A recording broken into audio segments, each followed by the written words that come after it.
আচ্ছা এতিয়া মোৰ কথাখিনি শুনক তাৰপিছত আমি গম পালো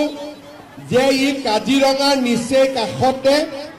আৰু সেই কাৰণে ৰোপৱেটো বনাব পৰা নাযাব তেতিয়া আমি বহুদিন বন বিভাগৰ লগত চেষ্টা কৰিলো আৰু বন বিভাগৰ পৰা অনুমতি ললো যে ৰোপৱেটো কৰাত কোনো অসুবিধা নহব যেতিয়া আমি ৰোপৱেটোৰ কাম হাতত ললো তেতিয়া আকৌ আৰ্কিঅলজিকেল সাৰ্ভে অফ ইণ্ডিয়াই ক'লে যে ই বিশ্বনাথ মন্দিৰৰ নিচে কাষত গতিকে ৰোপৱেটো বনাব পৰা নাযাব তেতিয়া আমাৰ পল্লৱ লোচন দাস এমপি আছিলে মই পল্লৱ লোচন দাসক ৰিকুৱেষ্ট কৰিলো যে দিল্লীত গৈ আৰ্কিঅলজিকেল সাৰ্ভে অফ ইণ্ডিয়াৰ লগত কথা পাতিব লাগে তেখেতৰ প্ৰচেষ্টাত আমাক আৰ্কিঅলজিকেল সাৰ্ভে অফ ইণ্ডিয়াই এই ৰোপৱেটো কৰাৰ বাবে অনুমতি দিয়ে ইয়াৰ পিছত আমি আজি প্ৰায় 60 কোটি টকা ব্যয় কৰি 58.85 কোটি টকা ব্যয় কৰি ইয়াত আজি আমি ৰোপৱেৰ আধাৰশিলা স্থাপন কৰিছো এই যিটো ৰোপৱে হ'ব গুৱাহাটী আৰু উত্তৰ গুৱাহাটীৰ যিটো ৰোপৱে আছে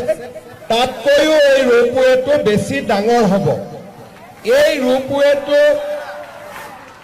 ৰোপৱেটো 500 মিটাৰ হ'ব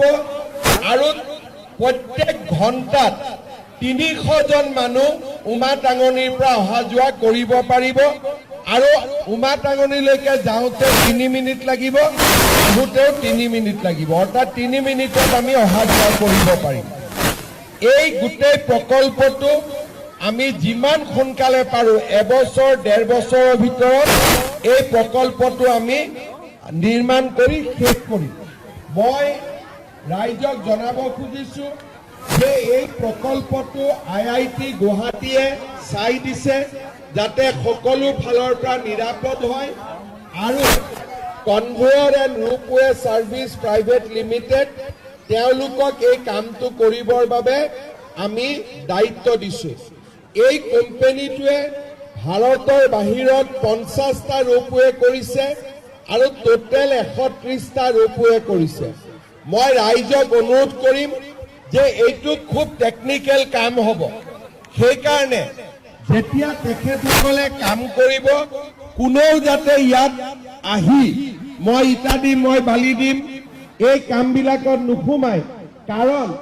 অলপো যদি নট বলটোত গণ্ডগোল হয় আমি সব ওপৰৰ পৰা পৰিব লাগিব কথাটো বুজি পালেনে সেইকাৰণে সকলোৱে আমাৰ যোনে কাম কৰিব তেওঁলোকক দূৰৰ পৰা চাব ওচৰত কোনো নাযাব যাতে আমাৰ কামটো সুন্দৰ হ'ব পাৰে কাৰণ এবাৰ যদি কামটো হৈ যায় ইয়াতে ৰোপৱে উঠিবৰ কাৰণে ঘাটত মন্দিৰত আহিবৰ কাৰণে ইমান মানুহৰ সমাগম হ'ব যে এই অঞ্চলৰ ব্যৱসায় বাণিজ্য আজিত কৰি 10 গুণ বেছি বৃদ্ধি হ'ব আৰু আমাৰ বিশ্বনাথত মেডিকেল হল বিশ্বনাথত ৰোপৱে হল আজি চাৰ্কিট হাউচ হ'ব বিশ্বনাথত আমাৰ আগৰ পৰা এগ্ৰিকালচাৰ কলেজ আছে লাহে লাহে অসমৰ ভিতৰতে বিশ্বনাথখন এখন সুন্দৰ জাগালৈ সুন্দৰ স্থানলৈ ৰূপান্তৰ হ'ব সেইবাবে মই ৰাইজৰ সহায় সহযোগিতা বিচাৰিছো আজিৰ অনুষ্ঠানত আমাৰ মাজত অশোক সিংঘাল ডাঙৰীয়া মন্ত্ৰী উপস্থিত আছে যোগেন মোহন ডাঙৰীয়া উপস্থিত আছে সন্মানীয় সাংসদ ৰঞ্জিত দত্ত ডাঙৰীয়া উপস্থিত আছে প্ৰমোদ বৰঠাকুৰ ডাঙৰীয়া উপস্থিত আছে উত্তৰ বৰা ডাঙৰীয়া উপস্থিত আছে আমাৰ দিগন্ত ঘাটিয়াল ডাঙৰীয়া উপস্থিত আছে পল্লৱ লোচন দাস ডাঙৰীয়া উপস্থিত আছে আমাৰ বিষয়াসকল যোনে ৰোপৱেটো কৰিব তেওঁলোক উপস্থিত আছে সকলোকে মই অভিনন্দন জনাইছো আমাৰ ভগৱান মহাপ্ৰভু মহাদেৱক প্ৰাৰ্থনা কৰিছো বিশ্বনাথক প্ৰাৰ্থনা কৰিছো যাতে আমি সুন্দৰ প্ৰকল্প এটা নিৰ্মাণ কৰি আপোনালোকক উপহাৰ দিব পাৰো বাকি যিমানখিনি কথা আছে বিশ্বনাথত অলপ আমাৰ এখন মিটিং আছে তাতে দীঘলীয়াকৈ কম আপোনালোকে যোনে যোনে পাৰে বিশ্বনাথৰ মিটিঙলৈকে আহিব এই দুআষাৰটো অশোক ভট্টৰায়ো আছে, প্ৰবীণ হাজৰিকাও আছে, মই দেখাই নাছিলো। সকলোকে ধন্যবাদ অভিনন্দন জনাই মই মোৰ বক্তব্য সামৰণি মাৰিছো। জয় হিন্দ, বন্দে মাতৰম। মোৰ লগত সকলো একেলগে